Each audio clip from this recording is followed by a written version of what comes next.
દર વર્ષે અમે તિલક હોળી તરીકે ધૂળેટીના દિવસે ખૂબ જ હર્ષોલ્લાસ અને પ્રેમથી તમામ અમારા વાસુદેવ કુટુંબકમની ભાવના સાથે તમામ અમારા સ્નેહીઓ, પરિવારજનો, અમારા કોંગ્રેસના અમારા કાર્યકર્તાઓ બધા જ ખૂબ સારી રીતે મળીને અમે એકબીજાને ધૂળેટીની હોળીની શુભકામનાઓ આપીએ છીએ, શુભેચ્છાઓ આપીએ છીએ અને બધાને તિલક હોળી તરીકે અમે ખૂબ સારી રીતે એકબીજાને શુભેચ્છા પાઠવીને દર વર્ષે વર્ષોથી આ એક પરંપરા રહી છે, એ પરંપરા પ્રમાણે અમે આ હોળીનો ઉત્સવ કરીએ છીએ.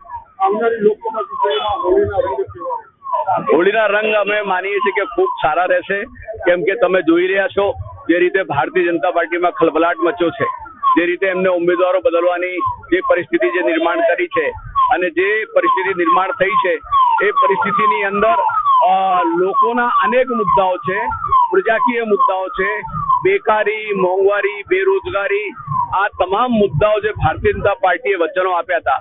આજે 2014 થી 2024 10 વર્ષનું એમનું શાસન થઈ ગયું. 2 કરોડ યુવાનોને રોજગાર આપીશું, મોંઘવારીમાંથી મુક્તિ આપીશું. આ 4 ગણા ભાવ થઈ ગયા. જે કોંગ્રેસના રાજમાં જે ગેસ સિલિન્ડર 400 ની આસપાસ થતું હતું, આજે 1100 રૂપિયા થઈ ગયા. પેટ્રોલ ડીઝલ 100 ની આસપાસ થઈ ગયું છે. ખાદ્ય પદાર્થના ભાવો આસમાને ગયા છે. ખેડૂતોની આવક બમણી કરીશું એવા વચનો આપેલા, આજે ખેડૂતો આંદોલનો કરી રહ્યા છે. એની ઉપજના ટેકાના ભાવો નથી મળતા. પાણી, વીજળી, ખાતરના તમામ મુદ્દાઓ ઊભા છે. આર્મી સુરક્ષા માટે જે આપણા જવાનો પોતાની પ્રાણની આહુતિ આપીને સુરક્ષા અને સલામતી માટે આ દેશની સરહદો જેમને સલામત રાખી, ત્યાં પણ અગ્નિવીર જેવી કોન્ટ્રાક્ટ પદ્ધતિ લઈ આવ્યા છે. ગુજરાતમાં પણ ફિક્સ પગાર અને તમામ આંગણવાડી બહેનો હોય, શિક્ષકો હોય, તમામ વર્ગના લોકો આજે આંદોલનો કરી રહ્યા છે.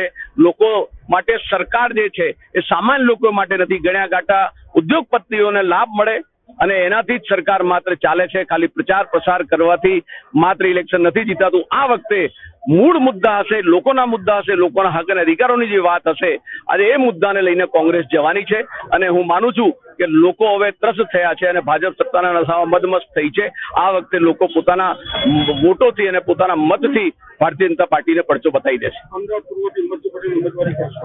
પાર્ટી જે નિર્ણય કરે, મને આજે અમદાવાદ શહેર કોંગ્રેસનો પ્રમુખ બનાવ્યો છે. 4 લોકસભા અમદાવાદ શહેરને જ્યારે જવાબદારી આવતી હોય ત્યારે ગાંધીનગર લોકસભા હોય, પશ્ચિમ લોકસભા હોય, પૂર્વ લોકસભા હોય, ખેડા લોકસભા હોય, બધી અમદાવાદ શહેર સાથે જોડાયેલી લોકસભા છે.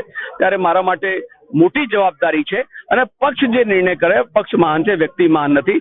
પાર્ટી પાસે પેનલોમાં નામ છે, પાર્ટી એના ઉપર ચર્ચા વિચારણા કરી રહી છે. અમે લોકોએ નક્કી કર્યું છે કે નવા ચહેરાઓ આપો, નવા લોકોને ચાન્સ આપો, એક નવી પેઢી તૈયાર થાય અને કોંગ્રેસ કાર્યકર્તા હોવો જોઈએ. મૂળ વાત એ છે કે જે પાયાનો કાર્યકર્તા હોય એને ટિકિટ આપો અને કોંગ્રેસના તમામ લોકો એની સાથે મળીને કામ કરશે.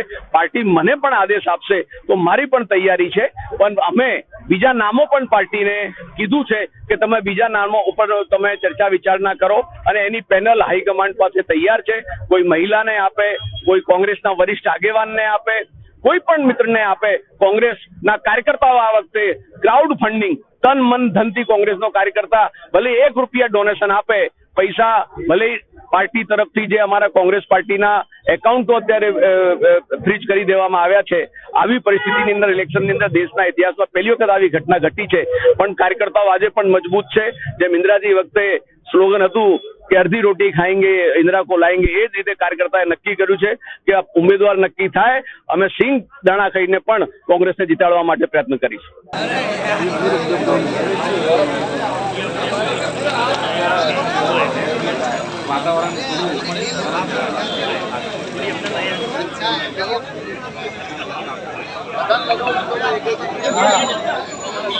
थोड़ा बाहर आगे जाओ.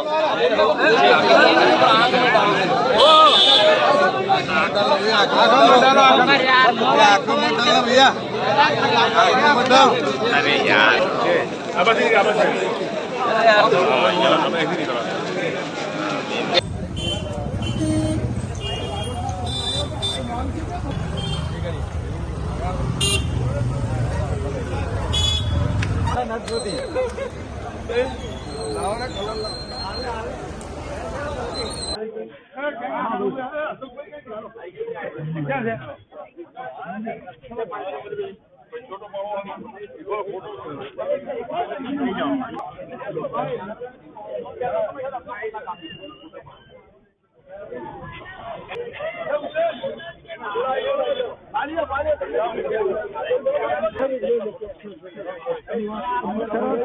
પત્ની